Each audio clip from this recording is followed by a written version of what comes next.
Vivo T series চলছে, তো Vivo T সিরিজের আর একটা স্পেশাল ফোন আজকে চলে এসেছে, ভিভো টি4। তো ভিভো টি4 এটা একটা স্পেশাল ফোন, কারণ ভিভো টি4 সিরিজটাই অফলাইন বলো অনলাইন বলো সব জায়গায় কিন্তু ভালো বিক্রি হয়েছে। এই যে পুজোর সেলটাতে সব থেকে ডিমান্ড ছিল কিন্তু এই ফোনটিতে, মানে এই টি4 সিরিজটা, এই ফোনটিতে নয়, টি4 সিরিজ। এই টি4 সিরিজে অনেক ফোন আছে, টি4X আছে, টি4 আছে, টি4 লাইট আছে, টি4 প্রো আছে, তো এগুলো সব আছে। কিন্তু আজকের ভিডিওতে যেটা কথা হবে সেটা হচ্ছে টি4 ফোনটিকে নিয়ে। যদি তোমাদের বাজার 20,000 টাকা থাকে তাহলে অবশ্যই এই ফোনটাকেও চেক আউট করার মতো কিন্তু ফোন। তো এই ফোনটিতে অনেক কিছু স্পেশাল আছে, আবার অনেক কিছু কিন্তু নেগেটিভ পয়েন্ট আছে। সো লোকেশনটাও দেখো, লোকেশনটাও একটা স্পেশাল, আর ফোনটিও কিন্তু একটা স্পেশাল। আর এই ফোনটিতে সব থেকে বড় ব্যাপার হচ্ছে ফোনটিতে বিগেস্ট ব্যাটারি আছে, মানে 7300 mAh এর ব্যাটারি আছে, তো মানে পুরো মিনি পাওয়ার ব্যাংকের কাজ করবে। আর ভিভো টি সিরিজের কিন্তু ফোনগুলো দারুণ হয়, ভিভো টি3 সিরিজ বলো, এই টি4, এই সিরিজের ফোনগুলো মানে টি সিরিজের ফোনগুলো কিন্তু দারুণ হয়। তো সেদিক দিয়ে কোনো চিন্তা নাই। তো চলো ভিডিওটা শুরু করে নেওয়া যাক প্রথমে ছোট একটা আনবক্সিংয়ের সাথে। তো আনবক্সিংয়ে দেখলে কি দেখবো, তো আছে ভিভো টি4X এর হোয়াইট বক্স, টি4 সিরিজের হোয়াইট বক্সই থাকে।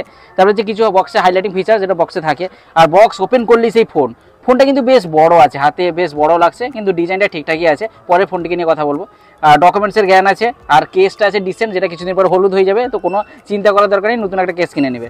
তারপরে 90 ওয়াটের অ্যাডাপ্টার আছে, type A to type C cable আছে, আর সিম ইজেক্টর টুল আছে। ব্যাস এইটুকুই ছিল আনবক্সিং। এবার ফোনটি রিভিউ। এই ফোনটি গত 7-8 দিন ধরে ইউজ করছি, তাই ফুল এক্সপিরিয়েন্স শেয়ার করবো, তখন তোমার ক্ষেত্রে মনে হবে যে ফোনটি ভ্যালু ফর মানি কিনা। প্রথমে এই ফোনটিতে দেখবো ডিজাইন। এই ফোনটি দুটি কালারে পাওয়া যাবে, একটা হচ্ছে ব্লেজার ব্লু টাইপের মানে গ্রিন টাইপের, আর একটা গ্রে টাইপের। আমার কাছে যেটা আছে গ্রে টাইপের।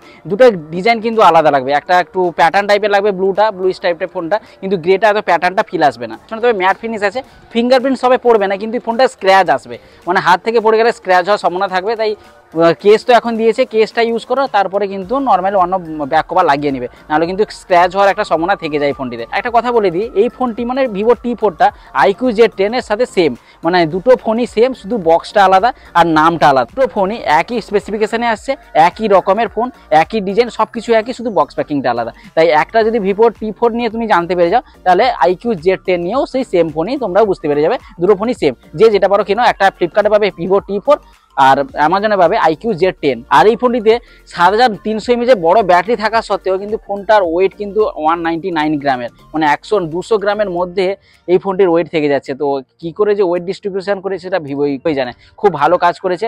আর 7.98 mm এর থিকনেস আছে, তাই ফোনটি গ্রিপ শিখিয়ে আছে, কোয়াড কার্ভ ডিসপ্লে থাকার জন্য হাতে গ্রিপটা দারুণ আসবে, হ্যান্ড ফিলটা দারুণ আসবে। হয়তো ফোনটা একটু বড় ফিল আসবে, কিন্তু হ্যান্ড ফিলটা দারুণ আসবে।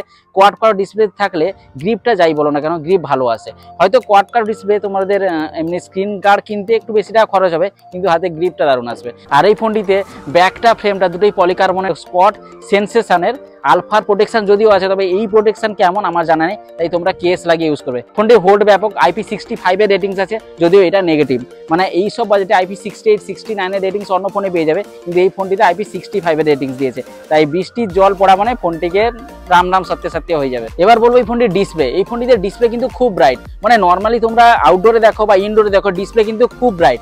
ফোনটিতে 6.7 ইঞ্চির ফুল এইচডি প্লাসের কোয়াড কার্ভড অ্যামোলেড ডিসপ্লে আছে, যেটা 120 হার্টজের রিফ্রেশ রেটের সাথে। তো 120 হার্টজের রিফ্রেশ রেট থাকার জন্য টাচিং এক্সপিরিয়েন্স পুরো স্মুথ হবে এবং অ্যাপ ওপেনিং ক্লোজ ব্যাপকভাবে লাগবে। আর এই ফোনটিতে ডিসপ্লেতে তোমার দারুণ একটা জিনিস কি, যে এই ফোনটিতে 4K HDR ভিডিও তো সাপোর্ট করে, মানে ব্রাইটনেসটা খুব দারুণ। মানে আউটডোরেও আমি চেক করেছি, ইনডোরেও চেক করেছি, ব্রাইটনেস কিন্তু খুব দারুণ। 5000 নিটসের পিক ব্রাইটনেস আছে, যেটা ভিডিও দেখার সময় কাজেও লাগবে, এবং 1300 HBM ব্রাইটনেস আছে, এবং সিঙ্গেল স্পিকারের সাপোর্ট আছে। তো ডুয়েল স্পিকার হলে কিন্তু এক্সপিরিয়েন্সটা আরো দারুণ হতো। এই ফোনটিতে ইন ডিসপ্লে ফিঙ্গারপ্রিন্ট সেন্সর আছে, তবে কিন্তু অপটিক্যাল ফিঙ্গারপ্রিন্ট সেন্সর আছে, তবে ফাস্ট এক্সপিরিয়েন্স পাবে। আর AMOLED ডিসপ্লে ব্রাইটনেস কিন্তু ভালো আছে, তাই এমনি ইউটিউবে ভিডিও দেখো দারুণ লাগবে। এবার বলবো এই ফোনের পারফরমেন্স নিয়ে। আর এই ফোনটিতে পারফরমেন্স কিন্তু 20,000 টাকা বাজেট ধরলে কিন্তু ভালো। স্ন্যাপড্রাগনের 7S Gen 3 এর প্রসেসর আছে, যেটা খুবই ভালো কোয়ালিটির গেমিং এক্সপিরিয়েন্স তোমরা পাবে, তবে ডিসেন্ট গেমিং পাবে। আর এই ফোনটিতে কুলিং চেম্বারও আছে, তাই মানে তোমাদের ফোন গেম খেলার সময় কিন্তু ফোন অতটা হিটিং আমি দেখিনি, আর হিটিং পাবেও না তোমরা। আর CPU থ্রটলিং পুরো কন্ট্রোলে আছে, 8 লাখের কাছাকাছি ANTUTU স্কোর পেয়ে যাবে। তো পারফরমেন্স কিন্তু এই ফোনটিতে পুরো ভালো, মানে যতটা 20,000 টাকা বাজেটে পারফরমেন্স আমরা আশা করি সেরকম পারফরমেন্স কিন্তু পাবে। আর এই ফোনটিতে LPDDR4X এর র্যাম টাইপ পেয়ে যাবে, UFS 2.2 এর স্টোরেজ টাইপ পেয়ে যাবে। তোমার হয়তো মনে হতে পারে যে UFS 2.2 এর স্টোরেজ টাইপটা একটু হয়তো আপগ্রেড দিতে পারতো, কিন্তু নয়। এর যে স্ন্যাপড্রাগনের প্রসেসর আছে, এই ফোনটির পারফরমেন্স লেভেলটা কিন্তু নিয়ে চলে যাবে, টেনে নিয়ে যাবে, মানে UFS 2.2 এর স্টোরেজ কিন্তু ফিল আসবে না। App opening close day to day ইউজে কোনো রকমের অসুবিধা হবে না। 60 FPS এ তোমরা BGMI খেলতে পারবে। 90 FPS দেয়নি কোম্পানি, কোনোদিন 90 FPS এ আপডেট আসবেও না। তবে এটা ঠিক করেছে যে 60 FPS গেমিং রেখেছে কিন্তু কোনো ফ্রেম ড্রপ রাখেনি। অনেক ফোন কি করে 90 FPS গেমিং দিয়ে দেয় কিন্তু ফ্রেম ড্রপ প্রচুরভাবে লক্ষ্য করা যায়, হিটিং ইস্যু থাকে। কিন্তু এই ফোনটিতে 60 FPS গেমিং দিলেও এই ফোনটিতে কিন্তু হিটিং ইস্যু ততটা নেই। মানে আমি 1 ঘন্টা 1.5 ঘন্টা গেম করেও মাত্র 45 ডিগ্রি সেলসিয়াসে হিটিং আমি লক্ষ্য করেছিলাম। তো হিটিং কিন্তু পুরো নর্মালই আছে, কুলিং চেম্বার থাকার জন্য হিটিং পুরো কন্ট্রোলেই থাকে। আর এটা তো এমনি পলিকার্বনের ব্যাগ, তাই হিটিং ফিল আসবে না। আর 7300 mAh বড় ব্যাটারি আছে, তো অনেকক্ষণ তোমরা মাল্টিমিডিয়া এক্সপিরিয়েন্স করতে পারবে, অনেকক্ষণ তোমরা গেমিং করতে পারবে। মানে যারা স্টুডেন্ট বা যারা ট্রাভেলার তারা কিন্তু এই ফোনটিকে নিয়ে একটা ছোট পাওয়ার ব্যাংকের কাজ করে যাবে। মানে কারা হয়তো একদিন দুদিনের ট্রাভেলিংয়ে চলে যায়, তাদের ক্ষেত্রে এই ফোনটি কিন্তু একদিন 1.5 দিনের ব্যাটারি ব্যাকআপ পেয়ে যাবে।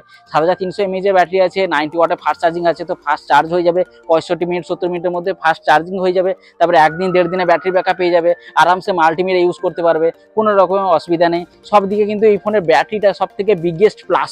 আর এই ফোনটিতে এআই ফিচার্স অনেক কিছু আছে যেগুলো নর্মালি থাকে, এই ফোনটিতে এআই ফিচার্স আছে, নতুন করে এটা বলছি না। এই ফোনটিতে ফানটাচ ওএস এর সাপোর্ট আছে, যেহেতু ভিভোর ফোন তাই ফানটাচ ওএস আছে।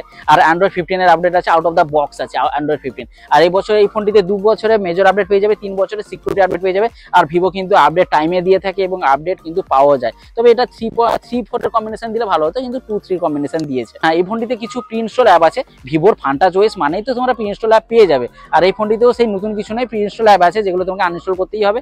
হট অ্যাপস, হট গেমস এগুলো পেয়ে যাবে। আর এই ফোনটিতে কিন্তু কল রেকর্ডিংয়ের সুবিধা আছে, তাই নিজে ফানটাচ ওএস এর ওএস কল রেকর্ডিং করতে পারবে, সেটা কিন্তু পজিটিভ দিক।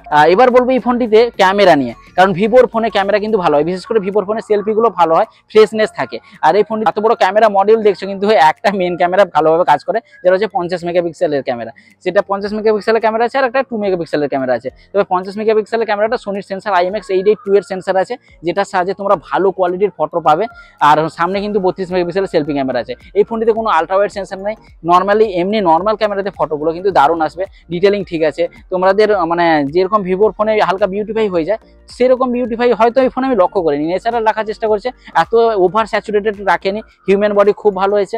নর্মাল ফটো তোমরা 10x পর্যন্ত করতে পারবে, ডিজিটাল জুম করতে পারবে, 2x পর্যন্ত পোর্ট্রেট সেন্সারে ফটো তুলতে পারবে, 1.5x এও পোর্ট্রেট সেন্সারে ফটো তুলতে পারবে। পোর্ট্রেট সেন্সারে ফটোগুলো কিন্তু ভালো।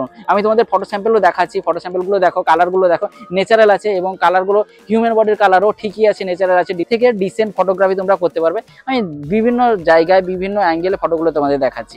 জাস্ট আলট্রা ওয়াইড সেন্সার দিলে কিন্তু আরো দারুণ আসতো। ব্যাকে বলো, সেলফিতে বলো, 4K 30 FPS এ তোমরা ভিডিও রেকর্ডিং করতে পারবে, তো খুবই দারুণ ব্যাপার। 20,000 টাকা বাজেটে অনেকে সেলফিতে 4K দিতে চায় না, অনেক কোম্পানি আছে, কিন্তু এই ফোনটিতে দুটোতেই 4K 30 FPS এ ভিডিও রেকর্ডিং করতে পারবে। তার স্যাম্পেলগুলো দেখিয়ে দিচ্ছি। এটা যেটা দেখতে পাচ্ছ সেটা হচ্ছে 4K 30 FPS এ ব্যাক ক্যামেরাতে ভিডিও রেকর্ডিং হচ্ছে। T4 4K